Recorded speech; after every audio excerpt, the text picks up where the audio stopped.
Damos la bienvenida, a propósito de fotografías, la fotografía que marcó ayer las noticias políticas. Tienen la foto de la reunión justamente en Cochabamba. Esa es la fotografía que ayer marcó un poco la agenda informativa en torno a la política. Esta reunión en Cochabamba entre los candidatos Manfred Reyes Villa, Samuel Doria Medina y Jorge Tuto Quiroga. Y sí, ese es justamente el encuentro que ayer hubo, en el que se pronunciaron, hubo un documento final y está con nosotros para hablar de este tema Roberto Moscoso, secretario ejecutivo de Unidad Nacional. Roberto, buenos días, gracias por venir hasta la montaña. ¿Qué nos dice esta fotografía de lo que pasó en Cochabamba, Roberto? Buen día, Diego. Un abrazo para ti, un saludo atento a la audiencia. Muchísimas gracias por la invitación. Creo que la reunión de ayer ha sido una reunión importante para el país y para la democracia. Samuel Doria Medina y Lupo fueron a Cochabamba no solamente para dialogar en democracia, todo diálogo en democracia es bienvenido, con otros líderes de los frentes democráticos, el Frente Unidad ahí presente, y fuimos porque estamos absolutamente preocupados por tres temas. El primer tema son los bloqueos de Evo Morales. A Evo Morales, el país le dijo el 2016 no, votamos para decirle no, le ganamos 51 contra 49. El 2019 el país le dijo no a su fraude y él tuvo que irse del país. Y hace poco tiempo el Tribunal Constitucional, que en algún momento le dijo que era su derecho humano el repostularse, hace pocos días 9 miembros del Tribunal Constitucional por unanimidad le dijeron no a su reelección. Sin embargo, él insiste en este tema, ¿no? Insiste con bloqueos, insiste con impedir las elecciones y la democracia. Entonces ese es un riesgo que hay que evitarlo y para eso estuvimos. Estuvimos también para decirle al país que junto con otros, no sé si vamos a ir unidos a la elección, recordemos que teníamos un frente donde estábamos con Tuto Quiroga. Tuto se salió porque no creía en las encuestas, porque estaba mal en las encuestas, y bueno, las encuestas siguen planteando que Samuel está primero, pero bueno, si no estamos unidos electoralmente, por lo menos estamos unidos políticamente, en el sentido de que hay que confrontar a lo que queda del MAS, juntos, porque el bloque social del MAS se ha descompuesto. El proyecto político del MAS ha llegado a su fin, y creo que esa es nuestra lectura, y creo que es la lectura del país. ¿Por qué ha llegado a su fin? Por el tercer tema, que es la crisis económica. El MAS, y el llámese Lucho Arce, Evo Morales, Choquehuanca, Andrónico, Castillo, Eva Copa, lo que sea, no tienen un modelo económico capaz de solucionar la crisis económica que vimos. Su modelo económico ya no funciona. Su modelo económico estaba basado en las reservas de gas que se agotaron, y como las reservas de gas se han agotado, pues hoy vivimos una crisis económica que la vivimos todos los días, y los más pobres, justo los que votaron por el MAS, la viven con mayor dureza. Y ese es el tema, esos son los tres temas por los que estuvimos en Cochabamba. El tema de los bloqueos de Evo, el tema de la necesidad que las elecciones y la democracia tiene que funcionar y tiene que ir, y en agosto tienen que haber elecciones. Y el tercer tema por el que estamos muy preocupados es porque hay que detener la crisis económica que nos está carcomiendo el país. Cuando uno se pone a revisar, diríamos, todos los antecedentes y las aristas alrededor de las elecciones, encuentra, por ejemplo, amenazas reales a las elecciones del 17 de agosto. Y la segunda pregunta, ¿son solamente los bloqueos de los afines a Evo Morales los que pondrían en riesgo las elecciones, o a alguien más le interesa que no haya elecciones? No, yo creo que hay varios factores que amenazan las elecciones. Primero, Los bloqueos, por supuesto que sí, porque si hay bloqueos no hay elecciones, porque no, ¿cómo van a ir las ánforas? ¿No? ¿Cómo van a volver los resultados? Ese es un tema claro. Pero también la crisis económica, la gente está desesperada, la gente está angustiada, la gente está preocupada y asustada por el tema de que tu salario no alcanza, que tus ventas ya no son las de antes, que no hay gasolina para llevar tus productos. Si tú eres un agricultor y tienes que sacar tus hortalizas o lo que hayas producido y no hay camiones porque no hay gasolina, ¿qué haces? Has perdido. Entonces, toda la gente está absolutamente preocupada por estos temas. Tú mencionabas los productos importados, están en las nubes. Entonces, está generando una preocupación en el país que cree que hay que cambiar al gobierno. Sí, hay que cambiar al gobierno, por supuesto que sí, porque es un gobierno del MAS que no tiene resultados para el país. Pero hay que esperar al agosto, hay que esperar a las elecciones y en agosto hay que elegir al candidato que tenga soluciones para solucionar la crisis económica, soluciones frente a la crisis económica, soluciones para vencer el modelo económico del MAS y generar otro modelo que le dé prosperidad al país. Nuestro país puede, nuestro país tiene futuro, solamente que el MAS ha generado un modelo económico que no funciona. Y el bloque social del MAS ya se ha descompuesto, hay división entre ellos, el ciclo político del MAS ha llegado a su fin, pero eso puede generar problemas que puedan impedir las elecciones. Ese es el tema. Por eso la unidad es importante, la democracia es importante, la economía es vital y nosotros planteamos, Samuel planteó por eso, Diego querido, que en 100 días teníamos la solución para terminar los problemas álgidos, digamos, ¿no? El tema dólares, el tema gasolina, el tema diésel y 5 años sin reelección para poder darle prosperidad al país. Manfred Reyes Villa fue muy crítico del denominado bloque de unidad cuando surgió en diciembre, los calificó como una juntucha, parte, diríamos, de la política antigua reciclada. Sin embargo, él fue el promotor de este diálogo, este encuentro, y hoy en declaraciones a los medios decía que no descartaba dar algunas sorpresas la siguiente semana o en las siguientes semanas en torno a de repente cohesionar o fusionar algunas candidaturas. ¿Se habló de esto ayer?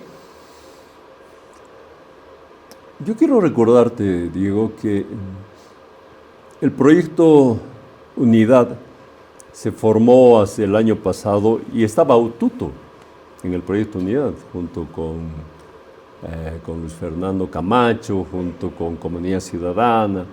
Y el que se desmarcó en su momento fue Tuto porque no creía en las encuestas o las encuestas no le eran favorables.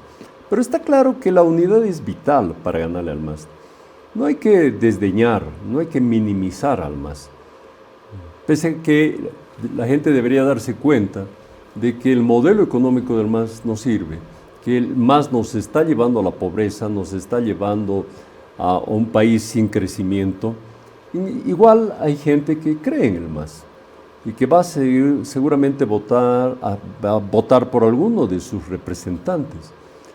Y ante esa eventualidad, la unidad es vital. Ante esa eventualidad de que el MAS siga presente en las calles, en municipios, la unidad es vital. Y esta unidad puede darse antes, electoralmente, o puede darse después, políticamente. Pero la charla de ayer yo creo que ha sido una señal política de que hay gente preocupada por la democracia, que hay gente que piensa más o menos lo mismo en función a que hay que rescatar y hay que darle viabilidad a un nuevo gobierno que no sea del MAS y que eso significa pues que hay que quitar los apetitos personales, circunstanciales y pensar en el país y probablemente apoyar al que tenga más fuerza, como alguna vez se ha planteado, como se hizo el 2019, como se hizo el 2020. Es decir, que el escenario de posibles renuncias o bajadas de candidaturas es algo que está ahí, presente. Eso ocurrió el 2020, tanto con Tuto como Samuel, que era acompañante de fórmula de Yanine Áñez. Y el 2019 que nos retiramos también, ¿no? Para apoyarlo a Carlos Mesa. Claro, se formó ahí la Alianza Bolivia Dice No. ¿Se ha hablado, se está pensando, por ejemplo, en algún momento, pese a que hasta ahora las encuestas son favorables a Samuel, se ha pensado en algún momento en que si empiezan a aparecer otras encuestas legalmente establecidas y reconocidas por el Tribunal Supremo Electoral, ¿se ha barajado la opción de declinar la candidatura de Samuel, por ejemplo? Nosotros siempre hemos planteado que la prioridad es derrotar democrática y electoralmente al MAS, que hay que acabar con el ciclo del MAS. Esa es una prioridad, y no es una prioridad ahora, es una prioridad desde el 2014. El 2014, con Samuel como candidato, hicimos el mejor esfuerzo para unir a todos. Tuto no se unió a eso. El 2019 nosotros nos bajamos para apoyarlo a Carlos Mesa. El 2020 también nos bajamos para apoyarlo a Carlos Mesa. Entonces creo que las señales que ha dado Samuel Doria Medina, Unidad Nacional y ahora el Frente Unidad son claras. Para nosotros la prioridad es ganarle al MAS y recuperar la economía del país. Entonces, ahí lo que se tenga que hacer, se tendrá que hacer. Pero bueno, lo mismo les pedimos a los demás, ¿no ve? Si ahora nosotros estamos primeros en las encuestas, ya son 3 encuestas serias donde estamos primeros. Además, Samuel tiene un equipo económico importante, no solamente que Samuel es un empresario que sabe de economía, que ahora está haciendo política, sino está acompañado de José Luis Lupo, que es un hombre vinculado a las finanzas internacionales, un hombre de primera, que si ustedes lo han escuchado saben de su capacidad. Y también está Espinosa, que ha entrado al proyecto. Es decir, hay un equipo económico, porque la prioridad para Samuel es que los 100 días prometidos se efectivice, y para eso se ha generado un equipo económico muy importante.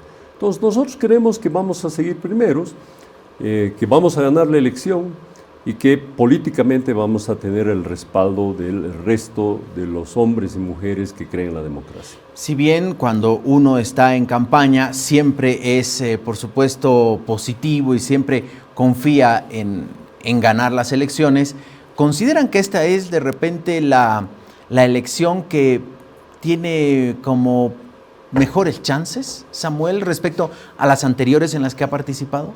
Sin lugar a dudas, sí, Diego. ¿Qué le ayudó al MAS? Bueno, le ayudó al MAS varios temas, ¿no? El MAS articuló un tema, por ejemplo, de vinculación con lo étnico-cultural de manera muy importante. Y allí planteó el tema de la inclusión, que es una bandera vital del MAS.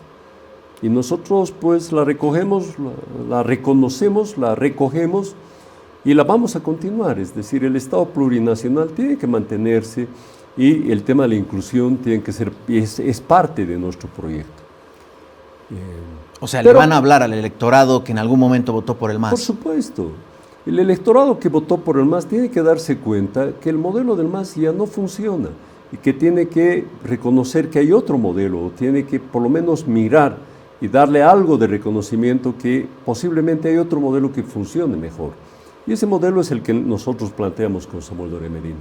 Pero yo te decía, el MAS además tuvo un boom de materias primas, un boom de alza de precios a nivel mundial por el crecimiento de China, y eso generó pues que vendamos mucho, pero además los gobiernos, entre comillas, neoliberales le habían dejado unas reservas de gas al MAS impresionantes.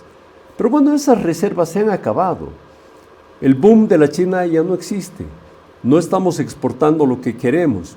No hay gas. El litio no lo hemos desarrollado, no lo han desarrollado. Han sido incapaces de desarrollar el litio. El país está fregado. Podríamos usar otra palabra, pero no, el país está fregado. Y la gente está fregada. Y eso ustedes lo saben. Entonces, seguir apostando al MAS es una locura. Hay que apostar por recuperar el país, y el único modo de plantear eso es el equipo económico en torno a Samuel. Y por supuesto, como hay una crisis económica, como Samuel sabe, porque es un empresario importante y porque hay un equipo económico, creemos que es la mejor chance para Samuel de ser presidente, pero no por Samuel. Ahí sí digo que no es por Samuel, es decir, Samuel puede vivir tranquilamente sin ser presidente. El país necesita que tengamos un equipo económico que nos salve.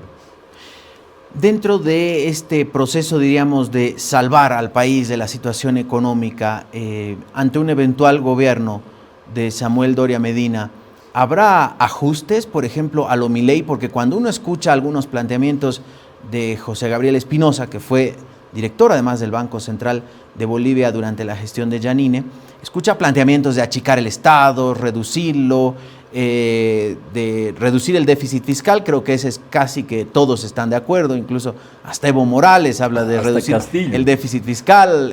Eduardo del Castillo salió a cruzarlo al presidente Arce con ese tema, pero en otros puntos va a haber, por ejemplo, ajuste a los más necesitados, recorte de los bonos, de la asistencia social. Digo, cuando hay una crisis económica, los que pagan la crisis económica son los más pobres. Ahorita la gente que más sufre no es todavía la clase media ni la clase media alta, es la gente que tiene recursos limitados, ¿no? Porque su sueldo no les alcanza, porque sus ventas ya no son suficientes. Son los más pobres los que están sufriendo esta crisis. Y nosotros estamos conscientes de eso. Por lo tanto, no podemos recortar bonos, ¿no? Los bonos siguen. Probablemente varias subvenciones tendrán que seguir, pero hay que recortar gasto fiscal. Este es un Estado obeso, este es un Estado gordo y es un Estado ineficiente, es un Estado que gasta mucho y produce nada. Vivimos de los impuestos, vivimos de las exportaciones. El Estado produce muy poco. Yacimientos quizás, Entel quizás, las empresas estratégicas las vamos a mantener, pero obviamente vamos a poner gerentes pues, que sepan administrar adecuadamente y no generen pérdidas. Pero hay un montón de empresas que no sirven para nada, que solo producen pérdidas desde el día en que las fundaron. Pero además tenemos miles de empleados públicos que hacen labores reincidentes con otros. Entonces, pero no va solo por el recorte fiscal, como para decir, no, vamos a recortar, no. El tema pasa también por generar medidas muy rápidas de apertura de nuestros mercados, de apertura del país, por ejemplo, hacia el turismo. El turismo produce 1.200 millones de dólares al año. Con que doblemos el turismo, con que en vez de uno vengan 2 turistas, pues esto, en proporción te digo, esto pues podemos doblar fácilmente los ingresos, muy rápidamente. El tema de generar algunas leyes que están prohibiendo el tema de exportaciones. Hay una serie de limitaciones de exportaciones mineras, de exportaciones agroindustriales, por ejemplo, que si las abrimos, eso nos va a dar dólares muy rápidamente. Pero fundamentalmente la credibilidad. Si tú no crees en alguien, no le vas a prestar plata. Pero si tú crees en alguien, le vas a prestar plata. Y no en el sentido de que hay que prestarse plata de organismos internacionales, que probablemente sí haya que hacerla, sino en el sentido de que si somos un país viable, va a venir inversión, todos nosotros vamos a dejar de presionar sobre el dólar, por lo tanto el dólar va a dejar de subir, vamos a poder exportar muy rápidamente, vamos a traer turismo, tenemos que poner gente capaz muy rápidamente que viabilice el tema del litio y obviamente hay que seguir buscando hidrocarburos porque por supuesto que hay. Lo que pasa es que en los 19 años del MAS no encontraron una sola molécula.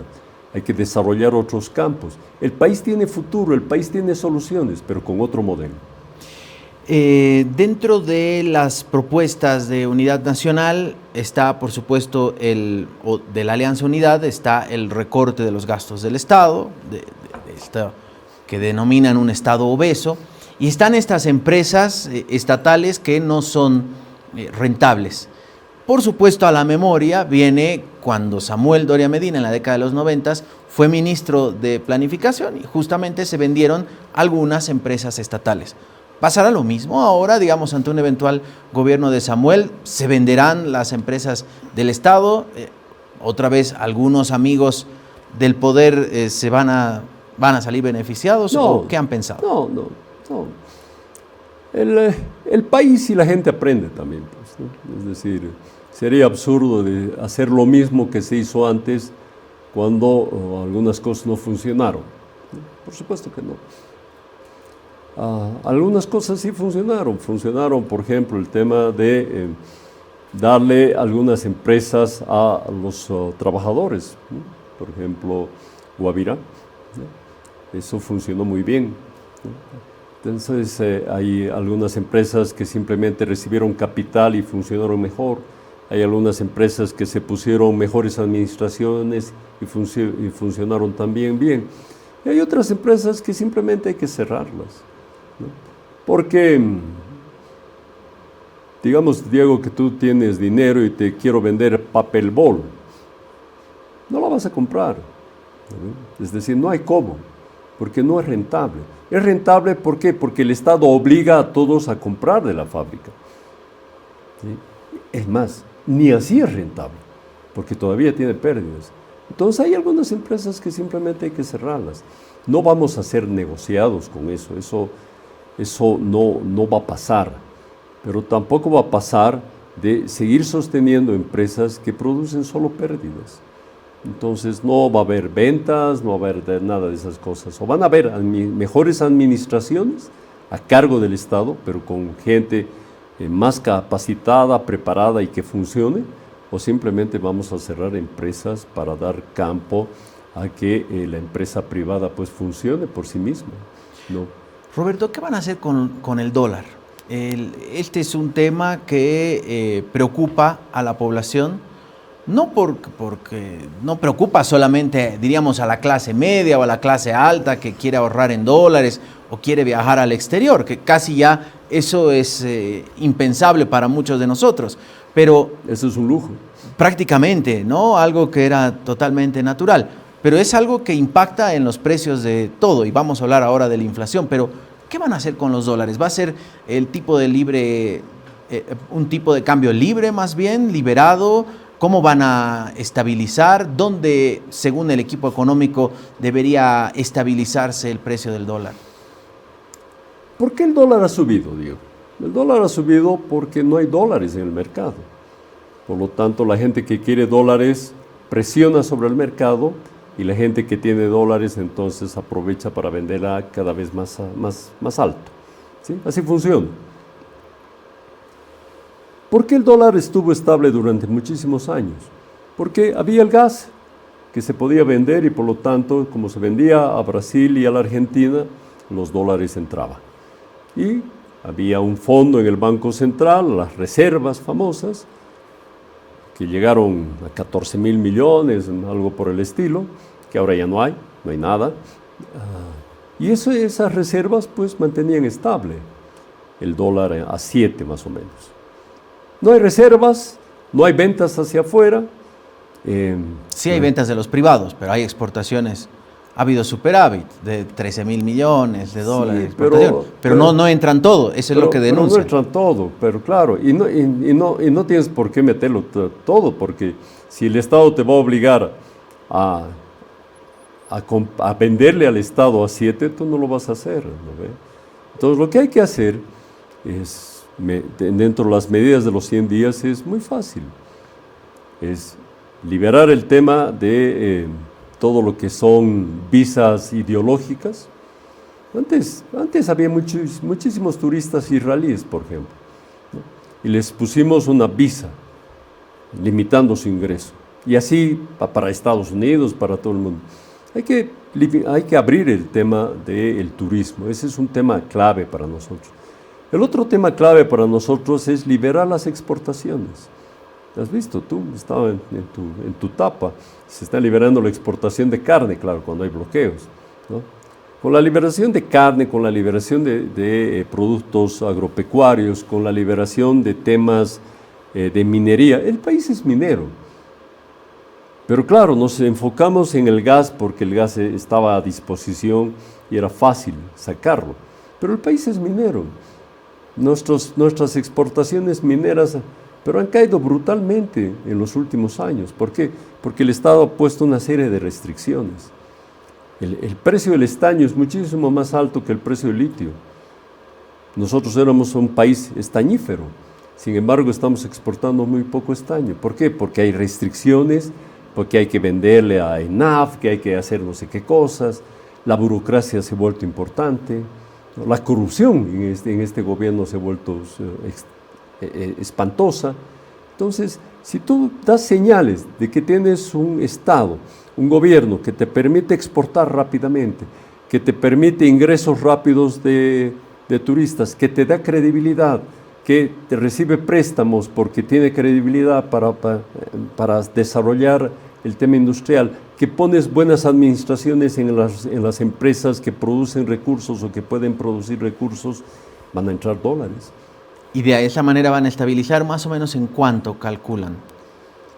Mira, hay cifras extraordinarias, ¿no? Hay gente que habla de 13.000 millones de dólares que se necesitan para estabilizar. El estudio de nuestro proyecto, de nuestro equipo económico, es más o menos que se necesitan unos 7.000 millones de dólares que se necesitan para estabilizar. Hay un equipo económico y el plan de los 100 días está absolutamente definido, está claramente establecido, no es solamente una prédica, no es solamente un mensaje o un eslogan, es un compromiso con el país de parte de Samuel Doria Medina y el equipo económico. Entonces, hay esperanza para el país. Nuestra economía no es pequeña, nuestra economía es importante.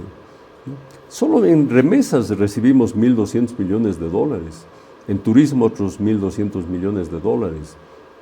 No sé cuánto entrará por narcotráfico, pero debe entrar algo parecido, un poco más de repente. Estamos todavía exportando elementos de gas, lo que queda del gas. Hay exportaciones agroindustriales. Si abrimos todo eso y hacemos eficiente el tema, pero fundamentalmente tenemos credibilidad, hay posibilidades muy rápidas de salir de este bache económico. Abrimos las exportaciones, decía Roberto. Otro de los, diríamos, los postulados de parte de la economía liberal es abrir también las importaciones. ¿Lo han considerado, abrir las puertas a todas las importaciones en Bolivia? Bueno, ahorita la economía no está para importaciones, no está para exportaciones. Si tú ves nuestras fronteras, antes entraban productos de la Argentina y entraban de otros lados, productos básicos. Ahora nosotros estamos exportando, ¿no? Ahora hay temas que sí o sí importamos, tecnología, ¿no ve? Maquinaria, medicinas. Hay temas que se importan porque son una necesidad, capital industrial, es decir, maquinarias, una serie de temas. Incluso importamos know-how, ¿no ve? Es decir, de tecnológico. Son importaciones de un país que tiene pues sus limitaciones. Esas limitaciones las tenemos que trabajar. Tenemos que empezar a exportar conocimiento. Uno de los compromisos de Samuel, por ejemplo, es exportar conocimiento. En Cochabamba, tú sabes, Diego, hay como 5 empresas que producen software, ¿no? Y exportamos. Es decir, exportamos conocimiento. Si eso lo podríamos ampliar, ¿no? Sería importante. Pero claro, ya hacer computadoras, las famosas quipus no resultaron, y hacer celulares, y hacer otro tipo de tecnología médica, por ejemplo, no tenemos la capacidad. Hay que seguir importando eso. Para eso se necesitan dólares. Para conseguir dólares hay que cambiar el modelo económico. La inflación, esto que no era, por lo menos en los últimos años, parte del debate o de los titulares, hoy llegamos a una inflación del 9.81% en los primeros 5 meses. Estamos a 0.17% de toda la inflación del 2024, que según el INE fue del 9.97%. Proyecciones de algunos economistas hablan de una inflación cercana al 30% para fin de año. ¿Cómo van a controlar el tema de la inflación si son gobierno? La inflación es un tema también de un poco de especulación, un poco, y otro tanto de la falta de dólares. Como no hay dólares, no hay combustible, no hay diésel, el transporte se encarece, los productos importados se encarecen.